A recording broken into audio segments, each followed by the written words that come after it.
5 दिन हो गए लेकिन अमेरिका के दूसरे सबसे बड़े शहर लॉस एंजलिस में हिंसक विरोध प्रदर्शन शांत नहीं हुए।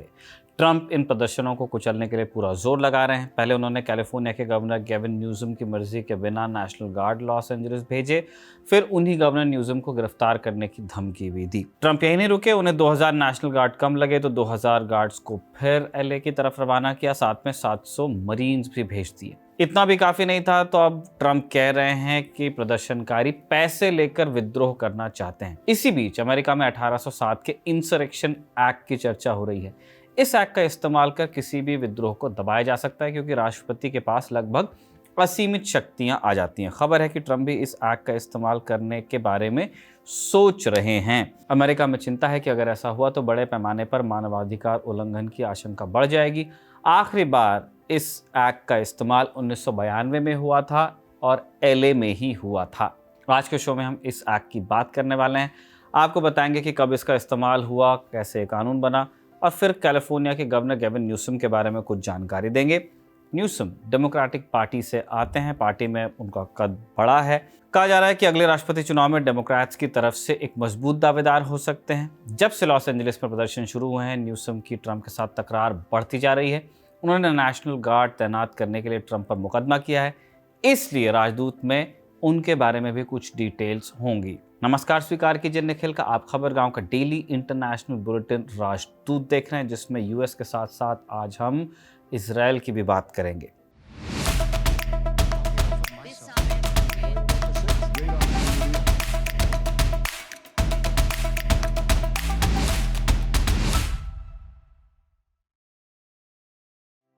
राजदूत में पहले लॉस एंजलिस के प्रोटेस्ट पर बात। हमने राजदूत के पिछले एपिसोड्स में लगातार इसकी बात की है, लिंक्स आपको डिस्क्रिप्शन में मिलेंगे। हमने प्रोटेस्ट की पूरी कहानी आपको बताई है कि ये कैसे शुरू हुए, क्यों शुरू हुए। अभी आपको ताज़ा अपडेट्स दे देते हैं। एलए के उन इलाकों में कर्फ्यू लगा दिया गया है जहां सबसे ज़्यादा प्रदर्शन हो रहे हैं।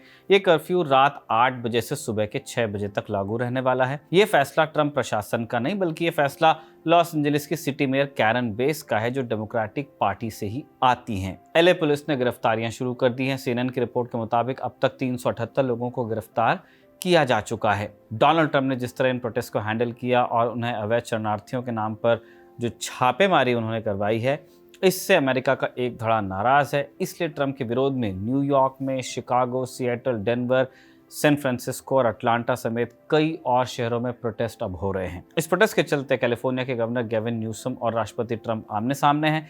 10 जून को न्यूसम ने कहा कि इमिग्रेशन एंड कस्टम्स एनफोर्समेंट यानी ICE शहर में हो रही गिरफ्तारियों की रिपोर्ट हमें नहीं दे रही है, उससे कानून के मुताबिक ही काम करना चाहिए। 8 जून को डोनाल्ड ट्रंप ABC न्यूज़ को इंटरव्यू दे रहे थे। ट्रंप के सामने ABC न्यूज़ की पत्रकार रेचल स्कॉट बैठी थी। उन्होंने ट्रंप से पूछा कि क्या आप 1807 के इंसरेक्शन एक्ट को लागू करने वाले हैं, जिसका पिछली बार इस्तेमाल 1992 में लॉस एंजलिस में ही दंगों को रोकने के लिए किया गया था। इस पर ट्रंप ने कहा कि ये इस बात पर डिपेंड करता है कि इंसरेक्शन या सरकार के खिलाफ विद्रोह होता है या नहीं होता है। रेचल ने फिर पूछा कि क्या आपको लगता है कि एलए में इंसरेक्शन हो रहा है। तब ट्रंप ने कहा कि अभी नहीं लगता, लेकिन ये हिंसक तो हैं ही, हम इन्हें ज्यादा हिंसा नहीं करने देंगे। ट्रंप ABC न्यूज़ को तो ये इंटरव्यू देकर के निकल गए, लेकिन इस इंटरव्यू के कुछ देर बाद एकदम उलट बात अपने social media platform truth social पर उन्होंने लिखी। उन्होंने लिखा कि लॉस एंजलिस में एक विद्रोही भीड़ है, कोई इन्हें पैसे दे रहा है, इसलिए ये विद्रोही बने हुए हैं। इसके कुछ देर बाद CNN ने ट्रंप के हवाले से लिखा कि उन्होंने एलए के कुछ इलाकों में हुई हिंसा को सीधे तौर पर विद्रोह या इंसरेक्शन कहा है, सरकार के खिलाफ विद्रोह, यानी पल में तोला पल में माशा। ट्रंप ने ABC न्यूज़ में कुछ कहा और अपने सोशल मीडिया पर एकदम और बात लिखी। बात जो भी हो, इससे स्पष्ट हो गया कि वो प्रदर्शनकारियों को विद्रोही मानते हैं, इसलिए जानकार आशंका जता रहे हैं कि वो 1807 के इंसरेक्शन एक्ट पर भी विचार करेंगे। ये एक्ट क्या है? ये कानून आज से 218 वर्ष पहले वजूद में आया था। इसे अमेरिका के तत्कालीन राष्ट्रपति थॉमस जेफरसन ने साइन किया। कानून कहता है कि जब इमरजेंसी वाली स्थिति हो और जमावड़े को अलग करना हो तो राष्ट्रपति राज्य के गवर्नर की इजाज़त से राज्य की मिलिशिया यानी नेशनल गार्ड का इस्तेमाल कर सकते हैं। अब आप बोल सकते हैं कि ट्रंप ने तो बिना ही इस कानून के 4000 नेशनल गार्ड एलए में भेजे हैं, ऊपर से मरीन भी भेजे हैं।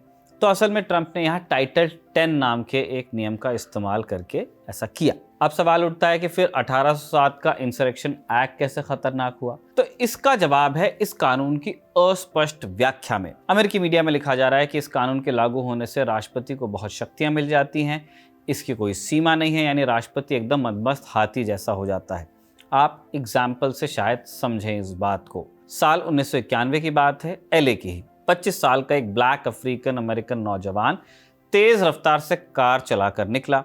इसका नाम था रॉडनी किंग। पुलिस ने उसे रोकने की कोशिश की, लेकिन वो रुका नहीं। आगे जाकर पुलिस वालों ने उसे पकड़ा। किंग निहत्था था, जमीन पर लेटा हुआ था। बावजूद इसके उसे लात घूंसों से पीटा गया, बेरहमी से। ये सब करने वाले 4 गोरे पुलिस अधिकारी थे। पास खड़े एक व्यक्ति ने इसका वीडियो बना लिया और ये वीडियो टीवी पर चला तो हंगामा हो गया। फिर सरकार ने कहा कि इन पुलिस वालों को हम कड़ी सजा देंगे। मुकदमा चला। ये मुकदमा सिमी वैली नाम की एक जगह पर चल रहा था, जहां ज्यादातर गोरे लोगों का ही वर्चस्व था, उनका नंबर ज्यादा था।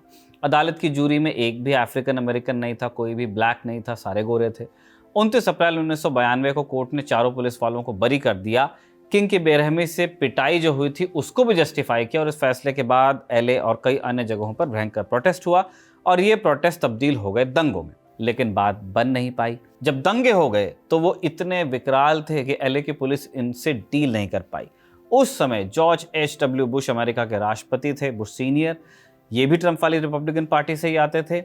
उन्होंने रक्षा मंत्री और गृह मंत्री से मीटिंग की और 1807 के इंसरेक्शन एक्ट को लागू किया। इसके बाद नेशनल गार्ड, अमेरिका की सेना, मरीन को हजारों की संख्या में तैनात किया गया। फिर भी 6 दिन तक दंगे चले। 63 प्रदर्शनकारियों की मौत हुई, 2000 से ज्यादा लोग घायल हुए और 11,000 लोगों की गिरफ्तारियां हुई। एलए के मौजूदा प्रोटेस्ट में अब तक किसी भी प्रदर्शनकारी की मौत नहीं हुई है और 5 दिन में 400 से कम गिरफ्तारियां हुई हैं कुछ। ये सब 1991-92 की तुलना में कम है, लेकिन ट्रंप है, मूडी आदमी है, कुछ भी कर सकते हैं। इंसरेक्शन एक्ट की बातें इसीलिए हो रही हैं और अब तक के ट्रंप ने जिस तरह से कानूनों को तोड़ा और मरोड़ा है, उसे लेकर के इंसरेक्शन एक्ट की जब बात होती है तो ज़्यादा चिंता पैदा होती है। जैसे हमने कुछ देर पहले बताया, कैलिफोर्निया राज्य के गवर्नर केविन न्यूसम और लॉस एंजलिस की सिटी मेयर कैरन बास दोनों ही ट्रंप के नेशनल गार्ड भेजने के फैसले को गलत बता चुके हैं। उनका कहना है कि ट्रंप अपनी अना के चलते सेना तैनात कर रहे हैं। हमारा लोकल प्रशासन इन प्रदर्शनों को कंट्रोल कर सकता है। गवर्नर गेविन न्यूसम ने तो ट्रंप के खिलाफ मुकदमा भी दायर किया है। यहाँ हम आपको कुछ जानकारियां गेविन न्यूसम के बारे में दे देते हैं। वैसे हम एक सेपरेट वीडियो पर भी काम कर रहे हैं जिसमें आपको गेविन न्यूसम का एक डिटेल प्रोफाइल मिलेगा। 57 बरस के हैं अभी। सैन फ्रांसिस्को में पैदा हुए थे गेविन न्यूसम और बचपन में गंभीर डिसलेक्सिया से पीड़ित थे। उस समय प्राइमरी स्कूल में पढ़ते थे और ऑब्वियसली क्योंकि डिसलेक्सिक थे तो ढंग से लिख नहीं पाते थे, वर्तने की गलती होती थी, बुनियादी गणित के सवाल नहीं हल कर पाते थे। लेकिन समय के साथ उन्होंने उनकी फैमिली ने इस पर काम किया और समस्या ख़त्म हुई। ये हमने इसलिए मेंशन किया क्योंकि बड़ा बनने वाला या आगे जाकर अच्छा काम करने वाला हर व्यक्ति ज़रूरी नहीं कि पढ़ाई लिखाई में भी अच्छा हो या पूत के पाँव हमेशा पालने में दिखें। बहरहाल, न्यूसम का राजनीतिक जीवन 1997 में शुरू होता है। सैन फ्रांसिस्को के बोर्ड ऑफ सुपरवाइजर्स के विधायी निकाय में वो हिस्सा बने। 2004 में सैन फ्रांसिस्को के मेयर का चुनाव लड़ने का फैसला किया और तब उनके प्रचार के लिए बिल क्लिंटन जैसे बड़े डेमोक्रेट्स वहाँ पे आए थे। न्यूसम वो चुनाव जीते और सैन फ्रांसिस्को के वो मेयर भी बने। न्यूसम की छवि एक प्रोग्रेसिव लीडर वाली है। उनके 3 फैसले आपको बता देते हैं, आपको कुछ आइडिया लग जाएगा। पहला, उन्होंने स्मोकिंग के विज्ञापनों पर प्रतिबंध लगाया। दूसरा, उन्होंने हद से ज़्यादा किराया बढ़ाने वाले मकान मालिकों के लिए सज़ा का प्रावधान किया, किराए की एक सीमा सेट की। और तीसरा, समलैंगिक जोड़ों के विवाह लाइसेंस जारी करने का उन्होंने निर्देश दिया। साल 2009 में न्यूसम ने पहली बार गवर्नर का चुनाव लड़ा लेकिन नहीं जीत पाए। 2018 से वैसे वो कैलिफोर्निया के गवर्नर का चुनाव लगातार जीत रहे हैं, अभी भी हैं।